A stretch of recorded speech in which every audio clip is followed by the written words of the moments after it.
Undercovered. Because some stories just need to be told. Others told more. A few told more fully. Or perhaps in a different way. If not in another light. Welcome to Conversation about some of the stuff that's just undercovered. This is Undercovered, the podcast with Bing Kimpo. Please tell us a bit about the Order of Franciscan Missionaries. Okay. So first of all, that needs a correction. OFM does not stand for Order of Franciscan Missionaries. The M is not missionaries. It's an Order of Friars Minors, Order of Lesser Brothers. Very common. Very often people say that OFM means Order of Franciscan Missionaries, but that is not exact. Okay, so the origin of that is, of course, from St. Francis in the 1300s. And when he decided to form a group of brothers, and they started very poorly, that's why they were called Lesser Brothers, in opposition to the monks, who were the major brothers, the bigger brothers, so to say. And so that is very, very nice, or very important to remember that the M in OFM does not stand for missionaries, but for minors, menores, friars minors, lesser brothers. And You got me there, Father. Thank you very much. We start off with that number one lesson. yeah, that started with St. Francis, and he organized the group.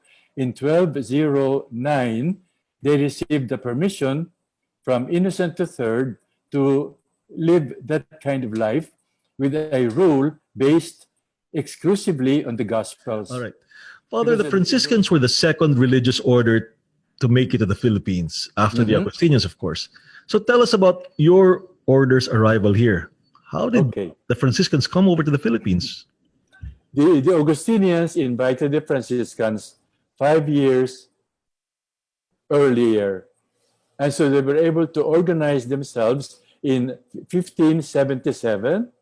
And in 1577, they left Spain. They traveled 4 months to Latin America. And from Latin America, they stayed a few months because they were 19 when they left Spain. And then 8 died in the journey, in the 4 months.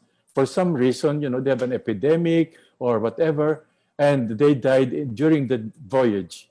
And then they arrived in Mexico. They stayed for a few months to learn how the Mexican friars were doing there, because the Franciscans arrived in Mexico about 50 years earlier. And so they already had an experience of missionary work with the natives. And so afterwards, after a few months, they decided to continue to the Philippines. Since they were now reduced in number, 6 from the Mexican group joined them. And so now they were 15. And of course, they traveled another 4 months. They arrived in Cavite on July 1, 1578. And the next day, July 2nd, they arrived in Intramuros. Intramuros was not yet so developed at the time because they were there only since 1565, around that time. And of course, 1570, rather, Legazpi and one Augustinian continued on to Manila. 1570. That's why 1570 is considered the foundation year of Manila. And so when the Franciscans arrived there in 1578, that's only 8 years since they arrived in Manila. And so they welcomed them. They were very happy. There were already 13 Augustinians in Intramuros at the time. Intramuros was not yet the kind of Intramuros that we have today. It would take centuries to build the walls, to build these structures there, and so on. So it was still a very primitive Intramuros. That's why they landed instead in Cavite, because it seemed that Cavite had a better harbor. And so they will continue to Intramuros the next day. And there, they started constructing their convento of wood, bamboo, and nipa. And after 1 month, August 1st, they transferred to their own house. For 1 month, they stayed with the Augustinians. And then on August 1, August 2, 1578, they started in their own place. Their chapel was consecrated to Saint Mary of the Angels, which is our mother church in Assisi. And with that, that is the first shrine in honor of the Blessed Mother in the Philippines. Obviously, it was the first church in her honor. Where would it be in today's Intramuros, Father? First of all, the church was completely destroyed in the liberation of 1945. And eventually, of course, the friars left Intramuros, and the property, I think, was sold. And it is now where the Mapua Institute of Technology is. All right. So that's next time that I go there, that I would say that, all right, that is where the Franciscans originally settled. That's right. That's right. The archipelago was divided for the different orders to evangelize. So which part was assigned to the Franciscans? Well, first of all, let me stress that the Franciscans who came to the Philippines were not the same as the Franciscans of today. Myself, okay, or the ones in Forbes or here in Cebu, they were from a different group of Franciscans called the Alcantarinos. Alcantarines, based on they were living a Franciscan life, very reformed, very strict, very about poverty, about simplicity, about penance and everything else, founded by San Pedro Bautista. He was the reformer. San Pedro Bautista, 1555. 1555 was the reform approved by Rome. And of course, he was Spaniard, so his reform was practiced mostly in Spain. And the friars who came here in the Philippines were Alcantarines, Alcantarinos, following that very strict Franciscan life according to the rule of St. Francis. That's very important because when you say Franciscans, you would think of us now, the present Franciscans, or they might even think of Padre Damaso of Noli Me Tangere, which is of course very funny because if you do that, Padre Damaso was an Alcantarino. So he belonged to that group of very strict Franciscans. And so anyway, so as soon as they arrived, they divided 2 by 2, the priests. No? And remember, the command of Jesus was go 2 by 2. And so Francis also told the friars, you follow the gospel. You go 2 by 2. So immediately, after they had rested, I would suppose, they divided themselves. They already 2 went to the north, Ilocos and Pangasinan. 2 went to here in the Tagalog area, Laguna and surrounding area. Another 2 went to Batangas and Mindoro. Another 2 went to Panay and Cebu, Iloilo. And that way they divided. And then, you know, when you think about it, this is almost unbelievable considering the travel conditions of that time. How they were able to go so far, so fast, so soon. And then 2 years later, they all came back to Intramuros and had a meeting. This is in 1880. No, 1880, sorry, 1580. 1580, 2 years after their arrival. So they had a meeting and they decided, how are we going to proceed with the evangelization? So they met and they decided, number 1, we have to learn the native languages and evangelize using the native languages, not Spanish. We will not impose Spanish like they did in Mexico, because they learned in Mexico that once they abolished the native languages and imposed Spanish, they did not learn the native culture. And so they said, okay, we must learn the native languages and evangelize using the native languages. That is the first. Second, they said we should organize the natives into towns, because the natives were scattered. And so now Padre, you mentioned Padre Juan de Plasencia. He is called the father of the reducciones. He was the one who initiated how to organize the natives into towns. The Jesuits did this in Latin America, but in the Philippines it was the Franciscans because they came before the Jesuits. And so Juan de Plasencia, of the first group, he was the one who orchestrated how this organization into towns would be done. Thirdly, the third decision was every town should have a school, a primary school for children, where, of course, that was a way of learning the native language, and in a way, it was also a way for the children to learn catechism. So it had both goals that would be achieved by the primary school. So that was, and then after that, they again broke up and went to the different places. But this time, they concentrated mostly in the Tagalog area, which is the province Manila area, and then Rizal. At that time, it was called Morong, and then go to Cavite, to Laguna, the whole of Laguna, all the way to Tayabas, and now it is called Quezon, and all the way to Bicol, including later on Samar and Leyte. So the whole southern Philippines was their area of evangelization. Batangas for a short time, Cavite also.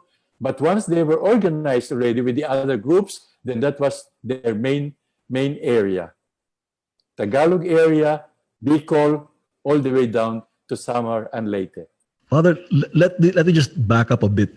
All right, Okay. so you arrive there upon the invitation of the Agustinians. That's right. And when you get here, do the Agustinians and the Franciscans or the friars at that point, do they say, all right, this is where we Agustinians, do they meet with each other and say, all right, this is where we will concentrate for the meantime, us Agustinians, and then you friars, you OFM, take that part, and of course in coordination with the government at that time? Or was that something which you just unilaterally decided? When did this whole division of the country according to areas of focus for the evangelization actually take place, Father? Okay, so that was the start, as I have mentioned, because there were only two groups at the time. So of course the Augustinians and the Franciscans, they decided, the Augustinians, we are working in this territory, you are going to work in the other territory, other places where we are not. Eventually, in 1582, they held the first Synod of Manila with the first Bishop of Manila, Domingo de Salazar, a Dominican. And so in that meeting, the Jesuits had arrived already. So now we have three groups, Augustinians, Franciscans, and Jesuits. They gathered together with this new bishop, first Bishop of Manila, and they asked, now how are they going to proceed? And the Franciscans presented their program. They said, we have this program, Excellency. First of all, we have to learn the native languages. Second, then we have to organize the towns. And third, the schools. And so it was favorable to the bishop. And so the bishop said, okay, let us all do that. That was the program then. That was followed by the three early groups. And then the groups that came later, the Dominicans in 1587, the same. They already have the program. So they have to go where the Franciscans were not, where the Jesuits were not, where the Augustinians were not. More or less, they were already spread out. And then in about the early part of the 1600s, the Augustinian Recollects arrived. and then a little more division, and then the Hospitallers of St. John of the Cross, they arrived also again another assignment from them. But so I was telling that more or less around this time, they have already decided where the Franciscans would settle down and concentrate on their evangelization. Interesting points that you just brought up there. So, in a sense, you are, well, no pun intended, but it's going to be there. You were the fathers of urban planning or town planning in the sense of the Philippines. Yeah, I guess so. You can say that. All right. So you use this term reducciones. So, it's a Hispanic term, but please tell us about the reducciones, because I think you still in many small towns and places, and I am definitely that I've seen this still pretty much the influence of the reducciones is still pretty much seen. Yes, you can see this in the old towns, perhaps even where we even our present towns, no, where you have the church, you have the municipio, you have the school around, you have the market, all around one plaza. There's a main plaza where the people would congregate, where they would have their celebrations, and then around the plaza you have the church, the convento, you have the school, you have the municipio, you have the the markets around there, and eventually, of course, little hospitals around there also. So that was the organization to facilitate, because the natives were scattered in the barangays, in the barrios. So this made them come down to the towns. That's why among the works of the Franciscans, they built bridges, roads, tunnels, everything to facilitate travel and commerce. Because if they now invited the people from the mountains to come down to sell their produce, to sell their whatever they harvest in a common market, then they have to have roads, they have to have bridges. And practically the Franciscans started all of those in these places where they were. And the other groups already also, because they have this common program, they would meet, the groups would meet regularly, maybe once a year or every 2 years, and they would compare their work, and they would, what is successful in the work of one group would be duplicated with the other groups, because it works. And so that was the common program. We copied from each other. In today's management speak, you were sharing best practices. Exactly. Could not be otherwise, because we were proclaiming the same message. It is the gospel, and therefore we cannot be divided, because the gospel unites, and we have to show the people through our unity that this is the message that we should practice. This is Undercovered, the podcast with Bing Kimpo.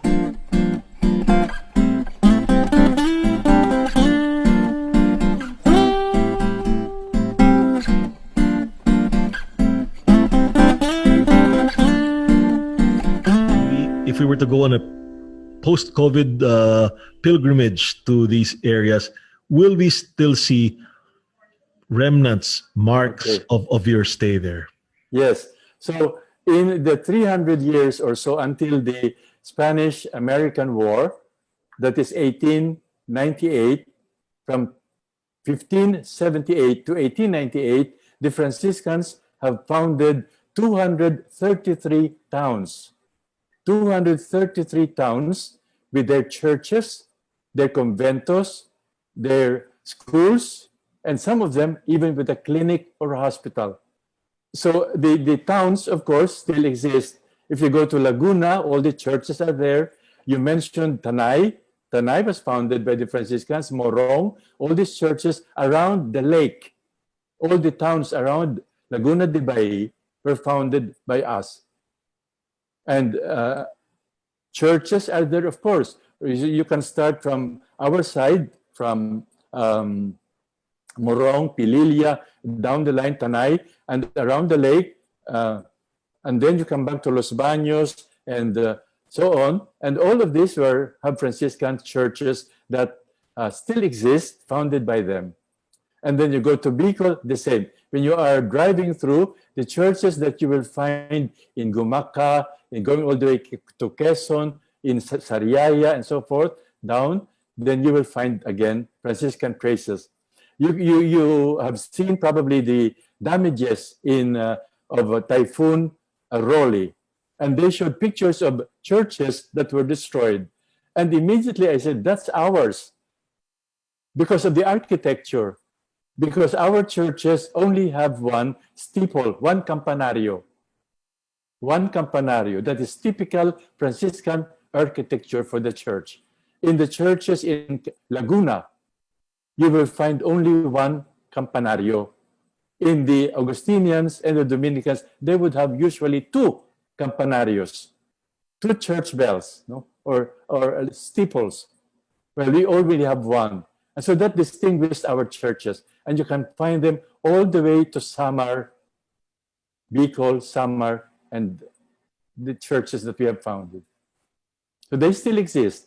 Father, I'm going to put you on the spot here, and some of your, some of your fellow Franciscans are probably going to, they're probably going to rib you for this, but I'll ask you right now.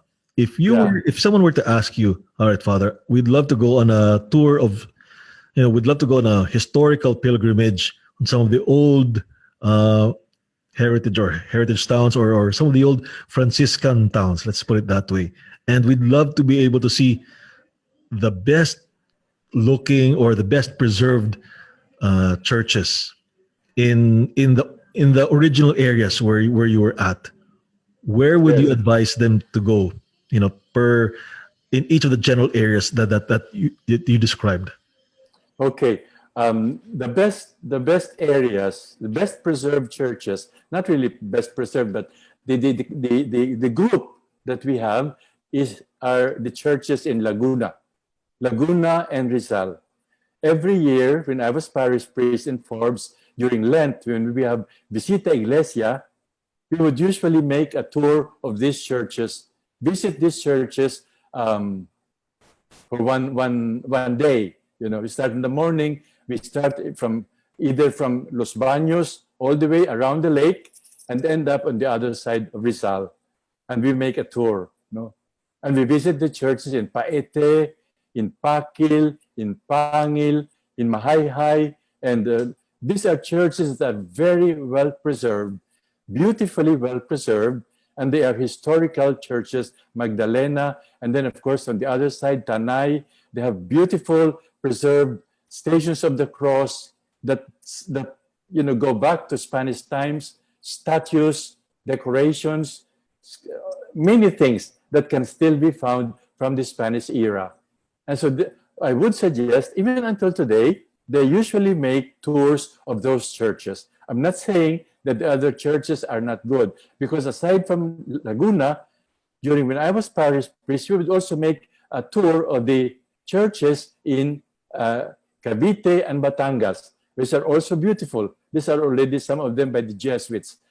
And then we would go also a tour of the churches Bataan and Pampanga, which are not ours. And they also have beautiful churches, because at that time, they would follow more or less the same decorations, the same structures. And since these have been preserved, for example, the church of Betis in Pampanga, and of course in other places, they are beautiful churches. They're not ours. And so when you ask about our Franciscan churches, then the recommendation is always around Laguna de Bay, around the lake. Start from Rizal or from the other side and just go around. You have enough churches to see. Some of them, of course, are heritage churches, and they cannot be touched anymore. Mahayhay, Paete. Paete is particularly beautiful, but the other also Magdalena and so on. So Father, I'll just stretch that area. Okay, so we've got Laguna de Bay already covered, that area. How about further down south? At least in the down to Quezon and just some examples of Franciscan churches that are still around and worth going to, from Quezon to Bicol and down to Samar and Leyte, Father. If you Okay. can, please. So in Quezon, we will have Candelaria, Quezon. Then we go to Sariaya, which is a church in honor of Saint Francis. The church in Candelaria is already in honor of San Pedro Bautista also, although it's called Candelaria. The town is Candelaria. And then you have, of course, Sariaya, the patron saint is Saint Francis of Assisi. And then you go down to Lucena. Then you go down to Pagbilao. Then you go to all the way down. All the churches are still there. But it is quite difficult to go on a tour because they go on a straight line. While around the lake, you can go around. Okay, but the churches are still there. And then you go all the way to Bicol. Of course, Naga, and Daraga, Kamalig. They were all damaged by this typhoon Rolly. And you have in Daraga, you have the Kagsawa ruins. Have you heard of that? The ruins because of the eruption of the 1800s, 1811, I believe, around that time of Mayon. And the church was completely buried, except again the campanario. The one campanario is standing. That is also a tourist spot there. And during this typhoon, that was again flooded with lahar and rocks coming from the mountain. So all the churches along the way, going south, all the way to Sorsogon, were most of them built by the Franciscans. The Legazpi, Albay. In Albay, we still have the churches of Daraga, and over the hill, precisely when Kagsawa was buried by the volcanic eruption, they built the church of Daraga in a hill facing the volcano. There is a valley between them, so that it will no longer be under the waters of Mayon in case there will be an eruption of the lahar, of the, yes. And then all the way down to Samar already. You can find many churches in Samar, Northern Samar, Calbayog, Catarman. These are all still Franciscan churches. This is Undercovered, the podcast with Bing Kimpo.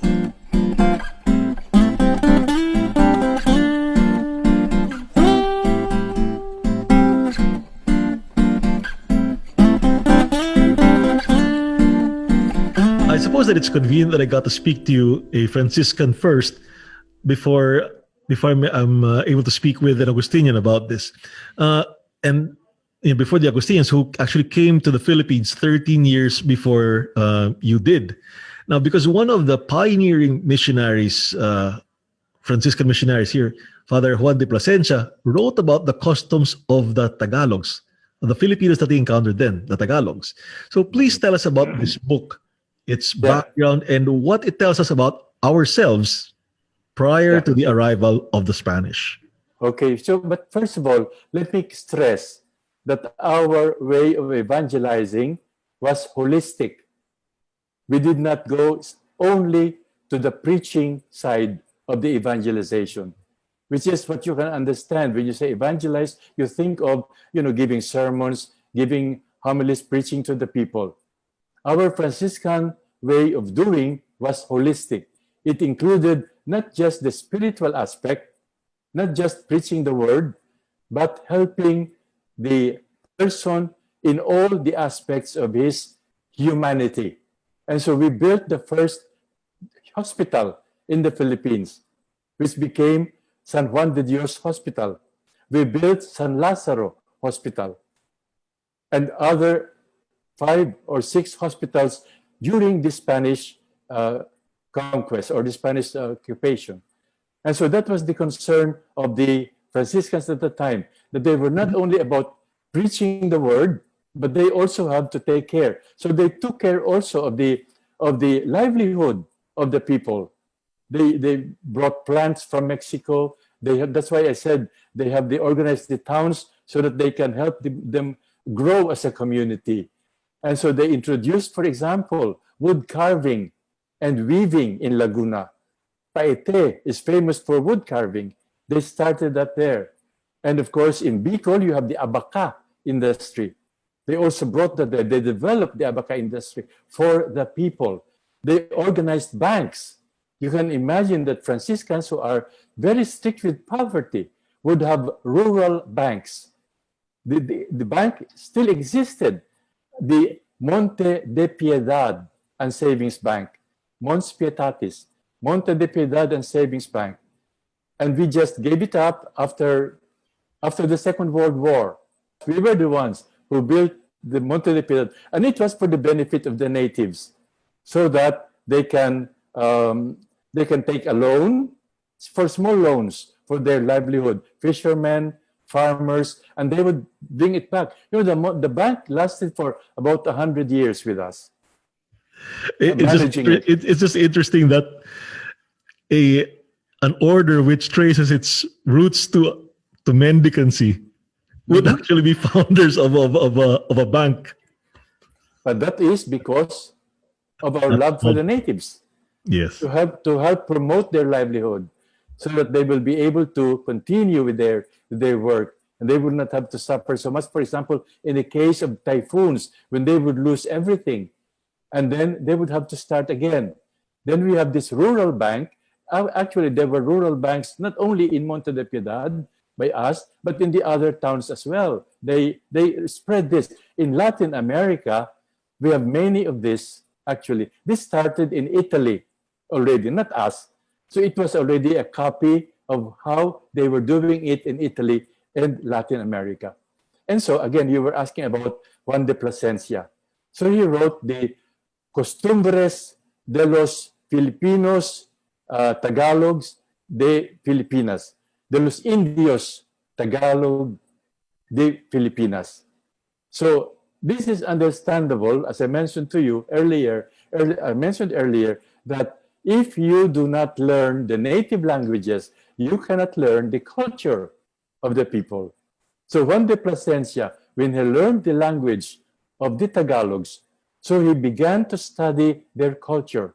So he wrote this culture of the Filipinos already in the 1580s, after much experience with the Tagalogs. And here he explained to them their kind of life, their religion, the structure of government, and everything else. So it was not a book. It was really just a presentation of. You can still Google this, no? And you can find this book, Costumbres, as a basis of practically everything that we know today about the early Filipinos. It is really a primary source of the customs of the Filipinos around the time the Spaniards came. This is interesting, Bong, because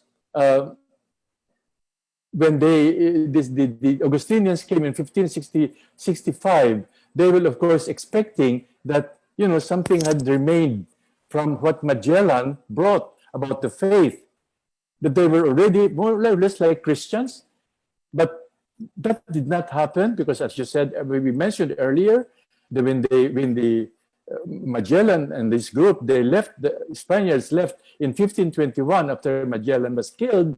They did not leave any catechesis or any somebody to take care of the ongoing formation of the natives regarding the faith. So when they came back in 1565, they had to start from zero. They found the statue of Santo Niño, which was probably used already as an idol by that time. This is already 2 or 3 generations after. And so when the Franciscans came, what they discovered in the Tagalog region by Juan de Plasencia must have been the same all over the islands, because they would connect according to commerce, the trade. They were seafarers. So they would bring these things to the different islands. And so that was what Plasencia did. He collected what he learned, he put them together, and the purpose of this, Bong, was to help the Spanish authorities in dealing with the natives. Eventually, in 1590s there somewhere, it was made the first civil and penal code of the Philippines, based on the writings of Juan de Plasencia. Because the writings of Plasencia was explaining the structure of the government of the natives. And so when we decided in the 1590s, the government of Spain in the Philippines to prepare a civil and penal code, then they copied from there the practices that the Filipinos were doing. Wow, fascinating. Now, Father Juan de Plasencia's other notable work was the Doctrina Christiana. So, Father, again, please tell us about this work. Okay. As we have already mentioned, the Franciscans were concentrated on the Tagalog region, Tagalog area. And so when they decided, when printing was invented in the 1400s. And by the time the Spaniards came, after the Council of Trent, the printing was already perfected, more or less. So they have already printed the first book, the Bible, of course. And so now in the Philippines, they had already brought the printing press. The Dominicans had it. And so now they want to print the first book in the Philippines. And what should it be but the Catechism, the Doctrina Christiana? And where would they get the copy? Of course, the Franciscans were here. They had already written catechisms decades earlier. As soon as they arrived, as soon as they learned the Tagalog language, they started writing catechisms. And Juan Oliver is very prominent here. He wrote a whole explained catechism. Explained. It's really a voluminous work. He explained the truths of a faith, the practices, the doctrines, the Ten Commandments, everything about our faith known at that time. He explained it all in Tagalog. All in Tagalog. And this is in the 1560s. And so so when they wanted a book published in the Philippines, they took the catechism, at least they based the Doctrina Christiana on the catechism of Juan de Plasencia, which was published Tagalog on one side, Spanish on one side, written in the Latin alphabet and in the native alphabet at the time also. So it was good for the Spaniards, the natives, the missionaries, and for the natives. They could read it because it was written also in their alphabet. So that is it, the first book published in the Philippines. Although it was published by the Dominicans, the basis of the Doctrina Christiana was the Catechism of Juan de Plasencia. You know, he's also credited as the founder of Taytay. Your main house, however, in Quezon City, seems to be dedicated to another Franciscan. Yes. So please tell us about him, his work in the Philippines, and how he eventually became a saint. Okay. Now we are talking of San Pedro Bautista. He came in 1584.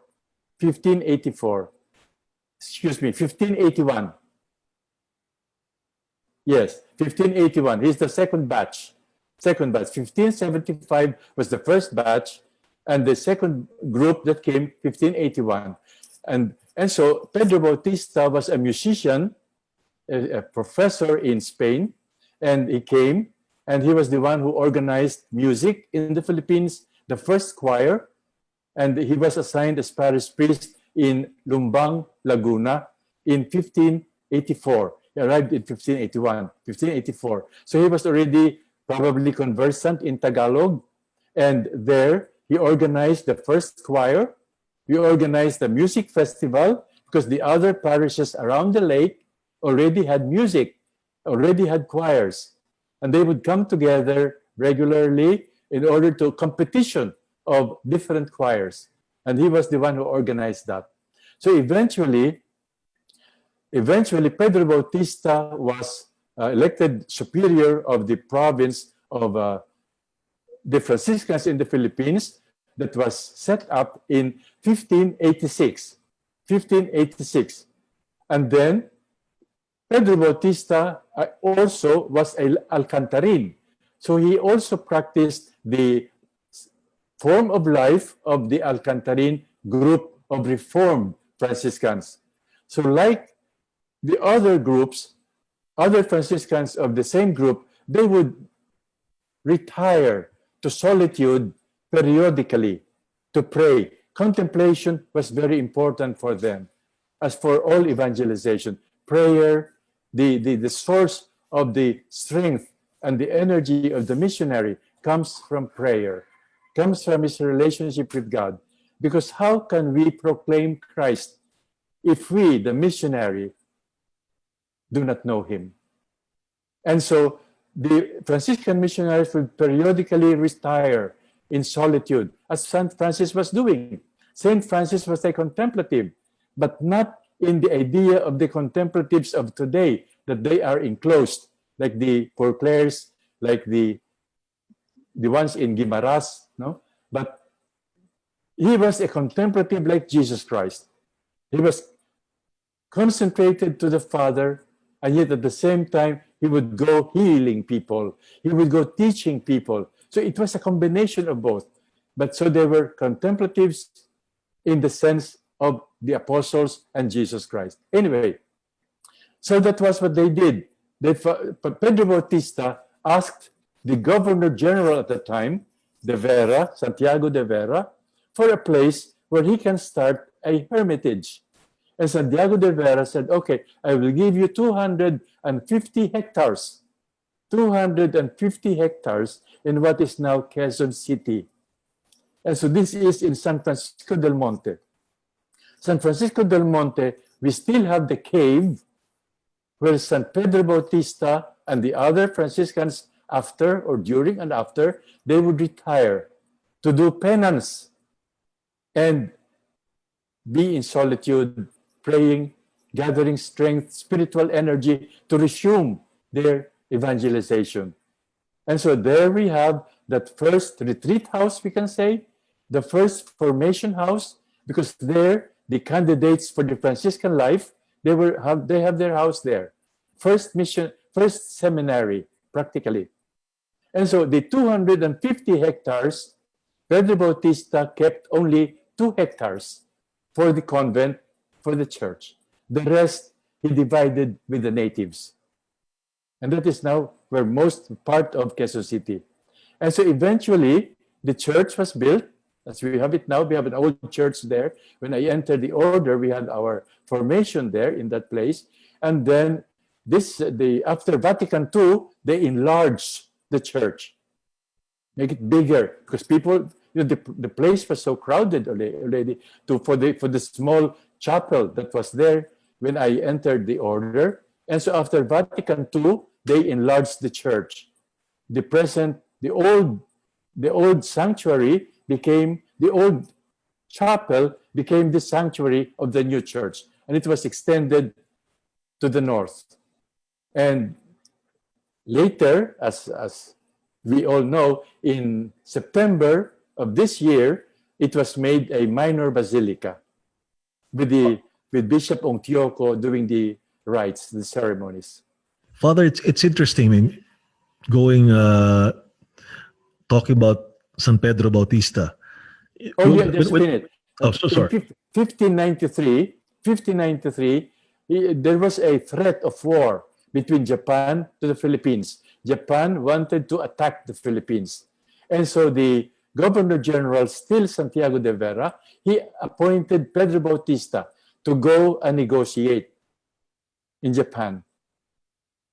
Because in the Philippines, the Franciscans were already with the Japanese also. They were already in the Philippines. They have a Japanese community in the Philippines that is in Paco, Manila.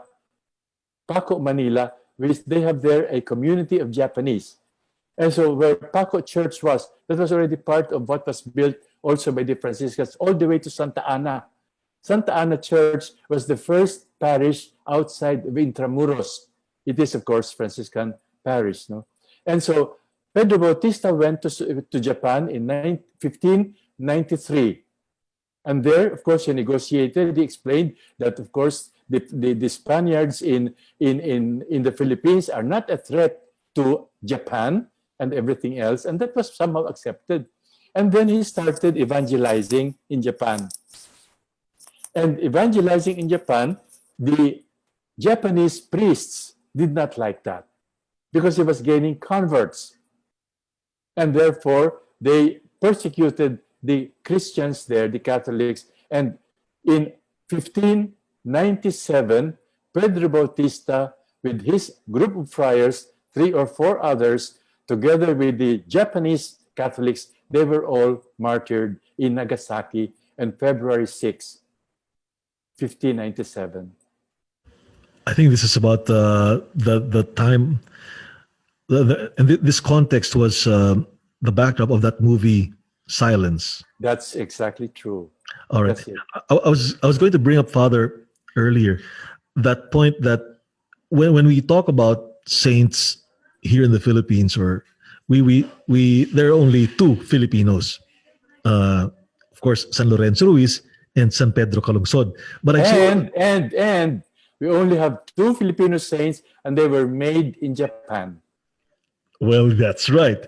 I just wanted to bring up, however, that there were also saints who, although their work, that the work that led them to sainthood was not necessarily in the Philippines, but they did spend time and they did serve here in the Philippines as well.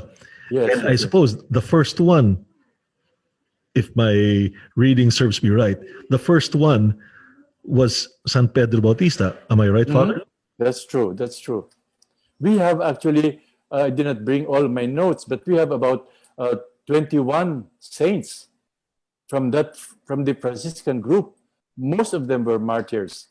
And part of them also were those who were killed during the Spanish-American War, the Spanish Civil War, because we were still actually part of the Spanish groups at the time, although they were already in Spain. No?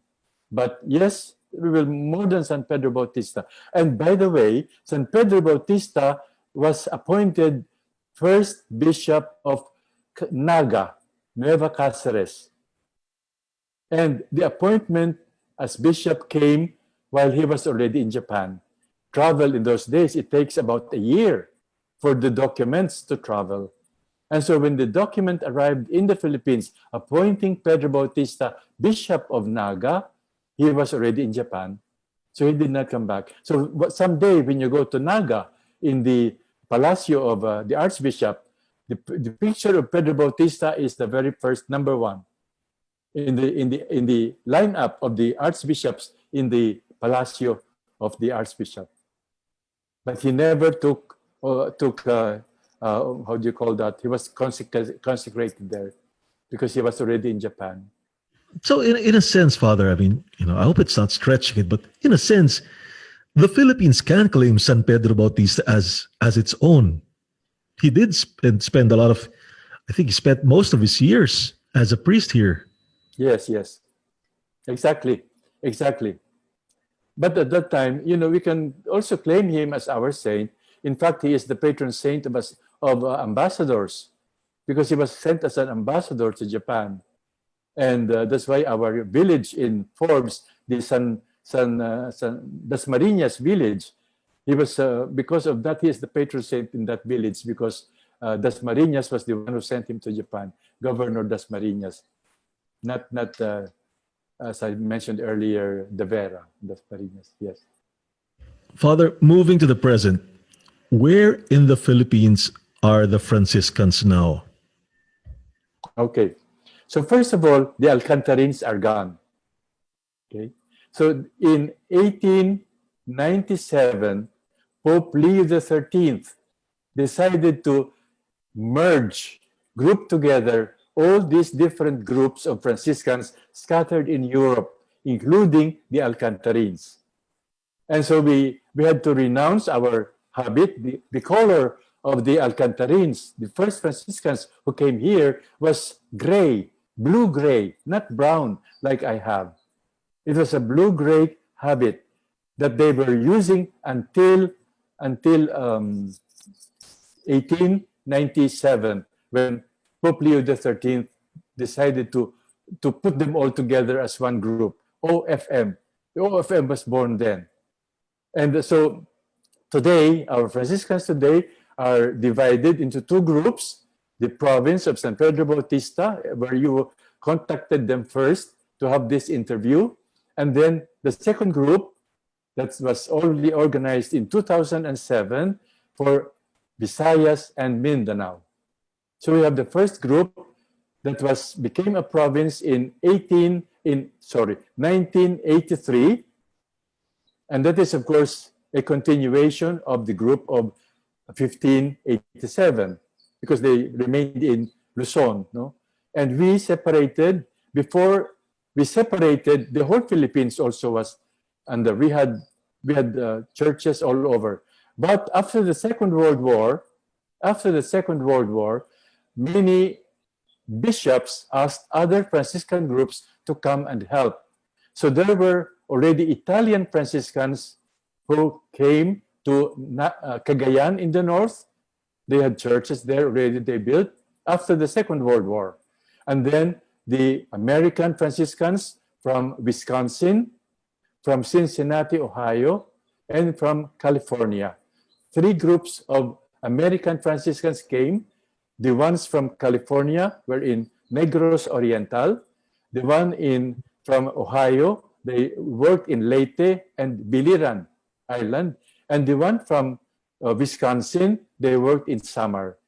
So they continued the legacy of the Franciscans in Samar, and they built, more churches and schools and so forth. And the others did the same. We have also Franciscan schools in Negros and Samar. And of course, you're in Cebu right now. Yes, I'm in Cebu right now. Okay, and you have a parish there. Yeah, the parish here, and we have this house of the like in the Manila where the provincial lives. Here I am with the custos. It's equivalent to a provincial, with the only exception that his term is 3 years, while the provincial has 6 years. And we have here also our retirement home in another town of Cebu. Right, then Father. we have, yes, we are also in Basilan. We have 2 parishes, and then we are in Davao. We are in Kidapawan. We are in Balui. We are with the work of dialogue with the Muslims and the indigenous peoples. And of course, we have a few other activities there, particularly helping the Lumads, the indigenous peoples, through mission activities, medical missions, and all kinds of other activities like scholarships, and so on. Father, the Franciscans were recently in the news because of an aborted move to rename San Francisco del Monte Avenue. Please tell us about your history in the Quezon City area and that of the Basilica Minore de Santuario de San Pedro Bautista.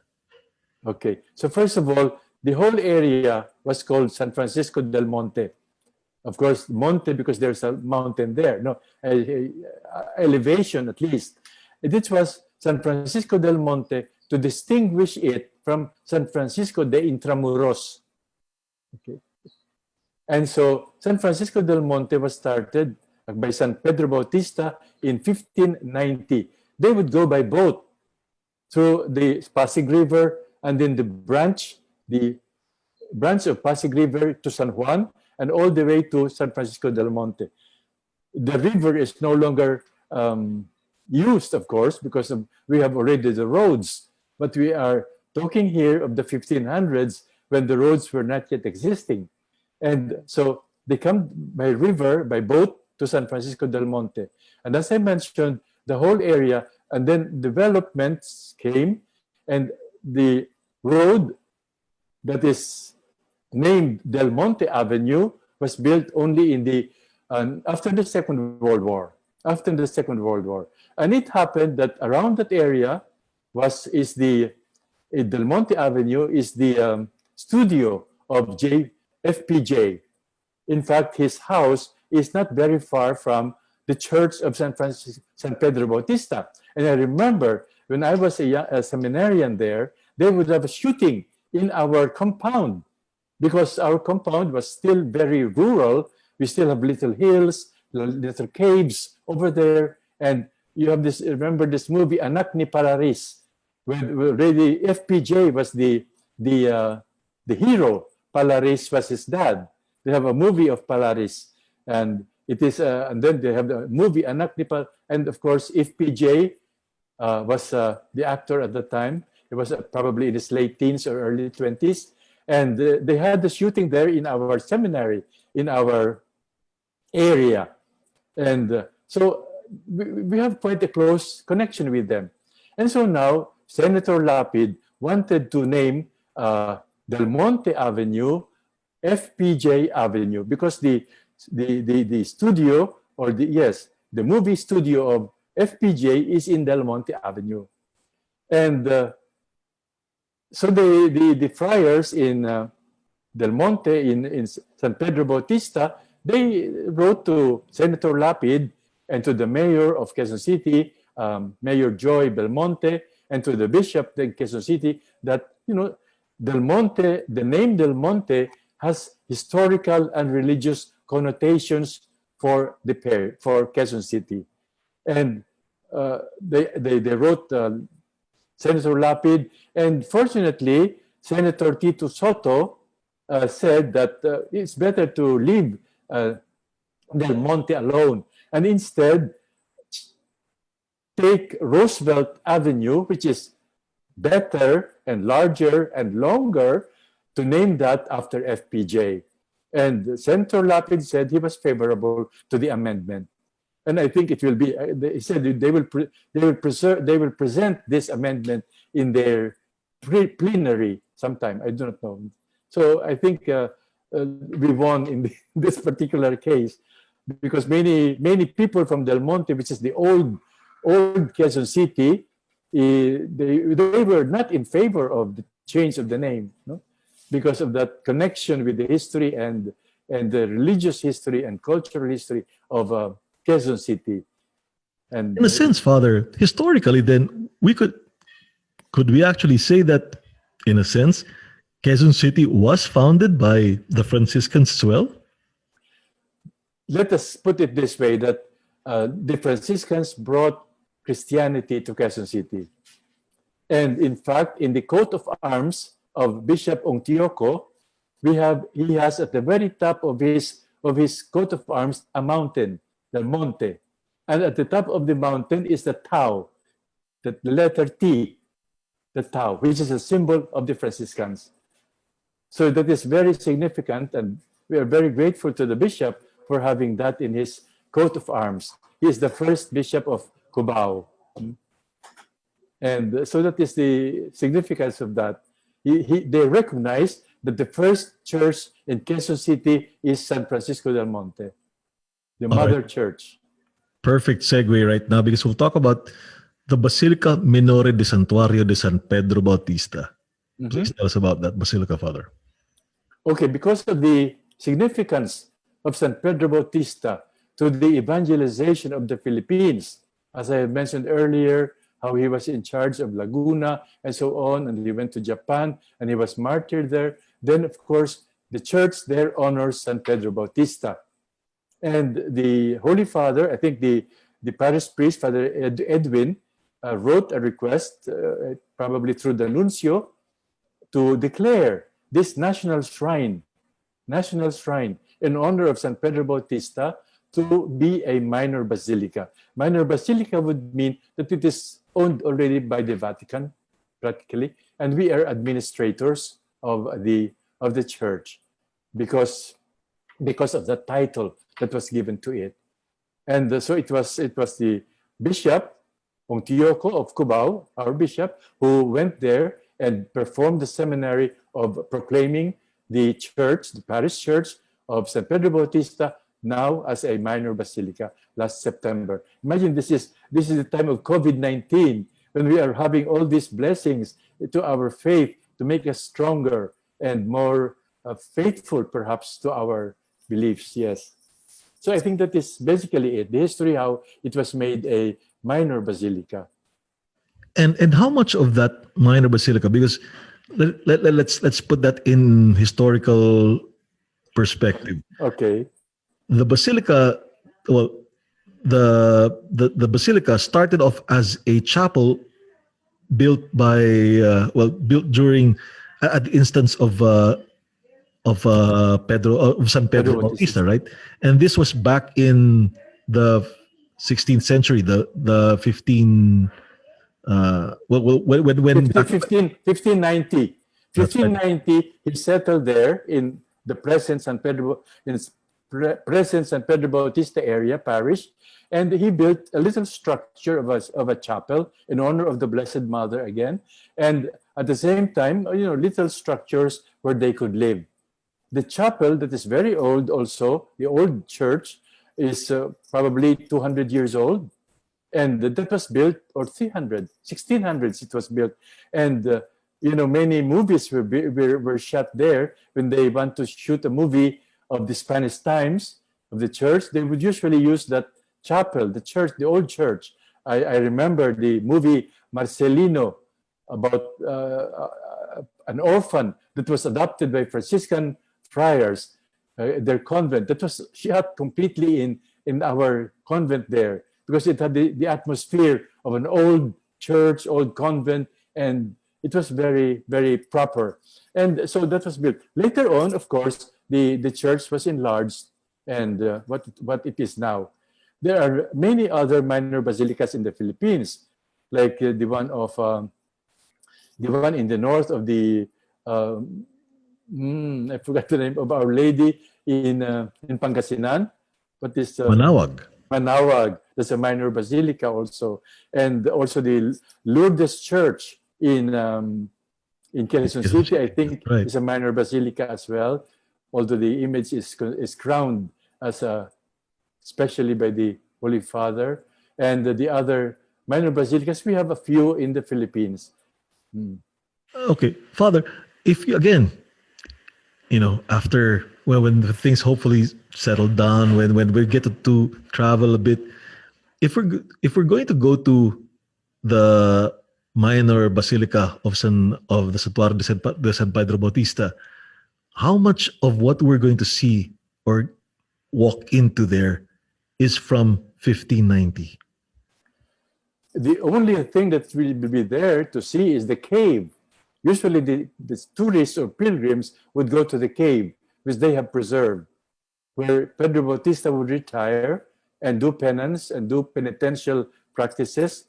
And of course, the present structure is already new, but it's still the architecture is based on the old churches of the Franciscans.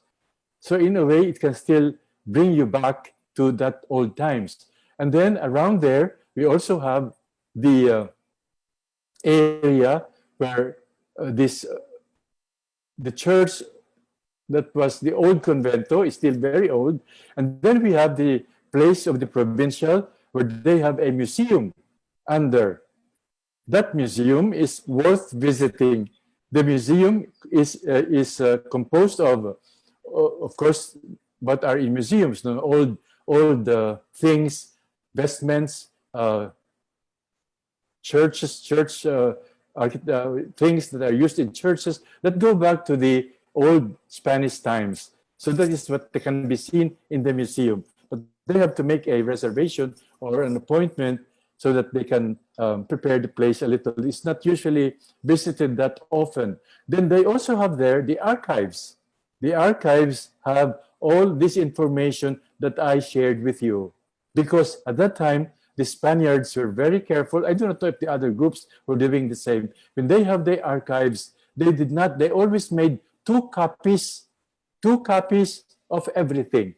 One was kept in Intramuros and another was sent to Spain, because Spain was the seminary of the missionaries before they come to the Philippines.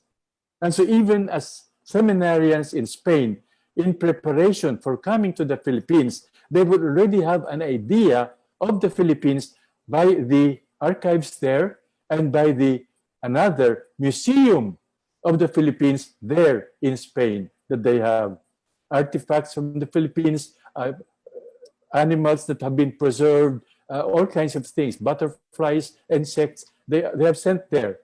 And that's very interesting study of what the Philippines was in the Spanish times.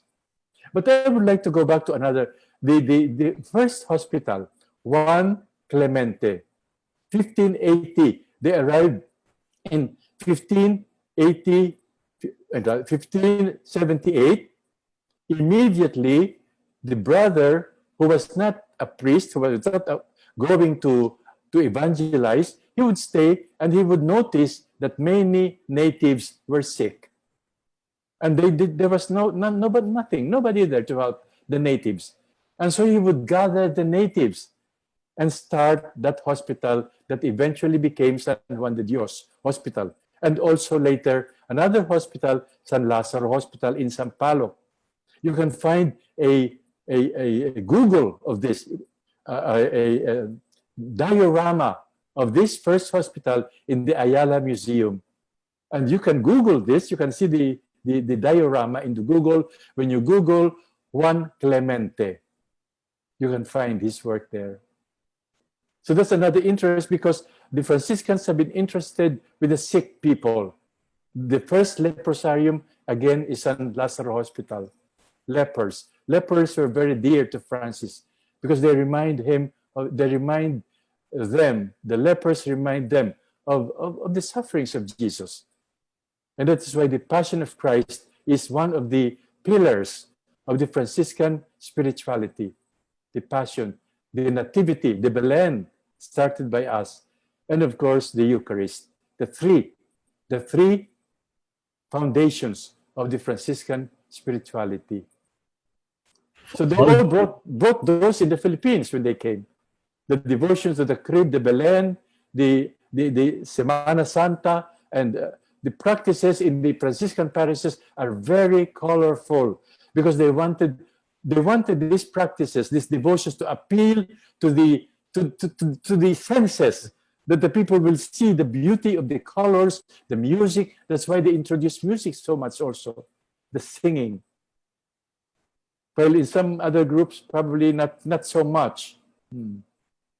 Father, I just wanted to ask, right? You came here, the Franciscans came here as missionaries. Right now, 500 years later, more or less, are you sending out missionaries from the Philippines to other parts of the world? Yes. Where are you? Where are the Franciscans coming from the Philippines?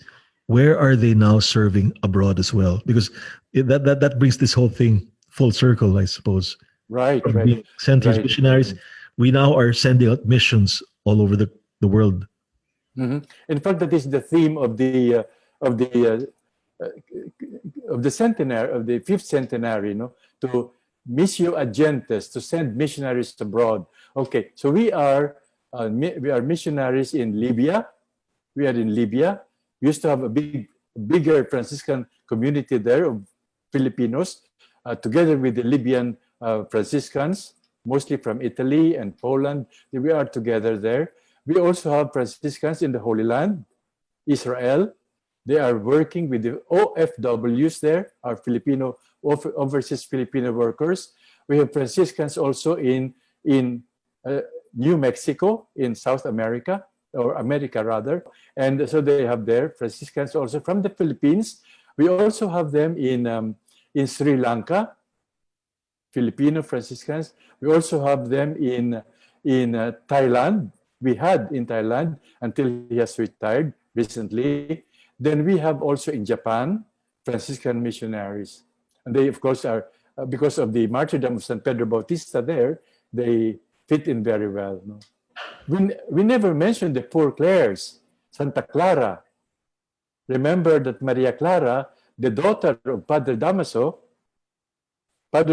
was the biological father of Maria Clara. This is all symbolic for us, except that the novels of Rizal has been used as history, not for what they represent.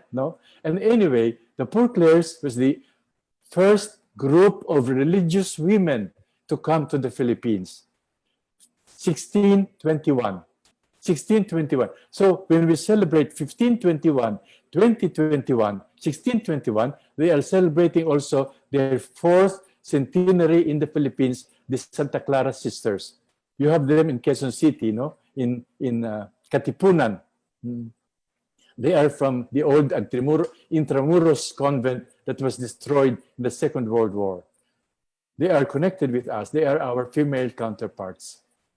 That is to underline the importance of prayer in mission work. Because these are contemplative sisters.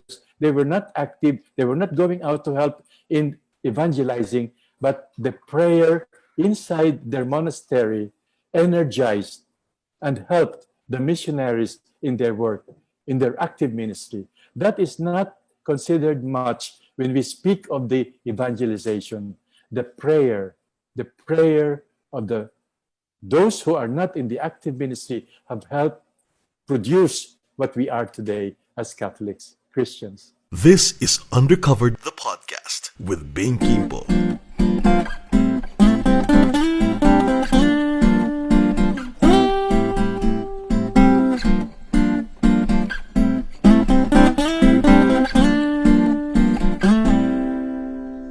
Father, and just as we will bring this interview to a close, any message? Already, na? Any message to Okay. Filipino Catholics, Christians, as we count down to the quincentennial of the first Mass in the Philippines, as we count down to 500 years of Christianity in the Philippines? Yes. Okay, first of all, that they will not look at the Franciscans like Padre Damaso. Because when they see the Franciscans, they think of Padre Damaso. And of course, they do not think of what they have accomplished 300 years earlier. The first ones, as I mentioned, Juan de Plasencia, Pedro Bautista, Juan Oliver, Juan Clemente, and all these missionaries, Laguna, Quezon, all the way Bicol and Samar. And so they should think of it that way and treasure the traditions that have been brought by the Franciscans, by the other missionaries, to think of the other missionaries. Sometimes our focus can be so limited, so narrow, because of the media, because of the other groups that have come again. And so we lose sight of the richness of what colonization brought to us. Colonization is not a bad word. Is not a bad word. When we speak of colonization, people think of how we have suffered under Spain. But that is not all. We also received the faith. We also received Christianity. And all these things that the missionaries built, the first hospital, the roads, the churches, everything, education, that's all started by the missionaries. And so we are the fruits. And I was saying that, our instead of, I think I mentioned this in my article, instead of just proclaiming it, the coming of Christianity, let us celebrate 1521 as the birthday, the birth of the Filipino nation, because it was the missionaries who brought the provinces together. They were separate, independent kingdoms when the missionaries first came. And that's why they fought among themselves. But with the arrival of the missionaries, they were brought closer together. And so it was like the birth of the Filipino nation. And that is beautiful for us because the Philippines today is really unique in the family of nations. How the Filipinos can adjust to any culture because of the many cultures that came to our lands in the course of our centuries. Not only the Spanish, but before the Spanish came, Islam, the Hindus, the Chinese, the Japanese, they all came before the Spaniards. And they contributed to our language, to our culture. And then all of these have enriched the Filipino nation so that we can so really adjust to any culture. We can learn any language so fast. Our tongue is so pliable that, we can learn Japanese. Those who go to Japan, to go to Arab countries, in a matter of weeks, they can speak the language. And I have experience of this because I have been in Europe for many years. And, traveling, they speak like natives. And where did they learn that? Already from the experience of being adjustable to the many cultures that came to our country. And so these things are not considered. And so if we can enlarge our own view, and not be so nationalistic only to what is here, what is actually, when we talk only of what is here, that is very limited. Very limited. But if you have to accept, and all other cultures, all countries in the history of the world were colonized. Rome, Greece, Egypt, Middle East, they were colonized. And from the colonization, they got the richness of what they are today. And so we have to enlarge our awareness, not think only of the negative, of the sufferings. All of those people suffered. Egypt and Greece and Rome and the Middle East and all the other countries that were colonized. They suffered in the process. But the colonization left something that enriched the original people, the original natives. So that is an aspect that sometimes we overlook or we downplay too much. But it is a connection. And that is actually the spirit of what Pope Francis is giving to the world. That we are brothers and sisters. We are one family. This is our world. This is our home. We are in here together. Do not discriminate about cultures or religions or anything. Work together to bring about peace. This is what Pope Francis in his latest encyclical, Fratelli Tutti, which is based on the words of Saint Francis. No? I wanted to tell this story ng 1565 onwards and how the first days happened, because in a sense, it brings us full circle right now na tayo naman yung called on to be the missionaries to the world, di ba? Right. And we do that through our OFWs. Exactly. Di ba? Yun yung fascinating thing. And that's why it tells, and right now, talking to you just brings this whole thing together. Thank you. You were mentioning something which you wanted to discuss. I wanted to discuss the importance of prayer in evangelization. The method of evangelizing was like the method of Jesus Christ. Jesus Christ did not only preach, he cared for the whole person. He was healing the sick, forgiving sins, helping the people, and so on, right and left, multiplying bread. And so it was really a very holistic approach. And for us, that was what Francis wanted. Our evangelizing should be a holistic approach, not to focus on the evangelization or the preaching of the word. Because the context, when Jesus gave the command, this is our problem. Jesus told us, go to the whole world and bring the good news to all creatures. No? But he was telling this to the apostles who have been with him for 3 years. He had formed them. He had instructed them, with the Lord himself being the formator, being their instructor. They saw the miracles. They hear the words. So they were ready. But today, we, the missionaries, many of us have not been with the Lord that much. And so, for us then, the first one, like what St. Francis was saying, the first is prayer. Know the Lord, because he is the one that you are going to proclaim. So know him through prayer, contemplation, very important for the Alcantarines, this aspect. That's why they have San Francisco del Monte. And that's why the natives were not threatened by the Alcantarines, because they were poor. They know that they were not after their gold or after their things, whatever, their properties. Because the missionaries themselves were living poor lives. And so the natives were attracted to, so what kind of message is this? And so that attracted them. That's why our work was especially working with the sick people. Nobody else was taking care of the sick. And so the Franciscans came and said, oh, that's our work. We will do that. Exactly because the evangelization has to be holistic. Today, as Pope Francis says, we have to consider again the whole person, not just the spiritual aspect. Not just this, and how can you preach the gospel to a hungry stomach, as they say? So we have to take care of the livelihood, as our missionaries did. Tell them how to plant better, give them irrigation, help their irrigation. The first water system in Manila was by us in 1882 by Felix Huertas.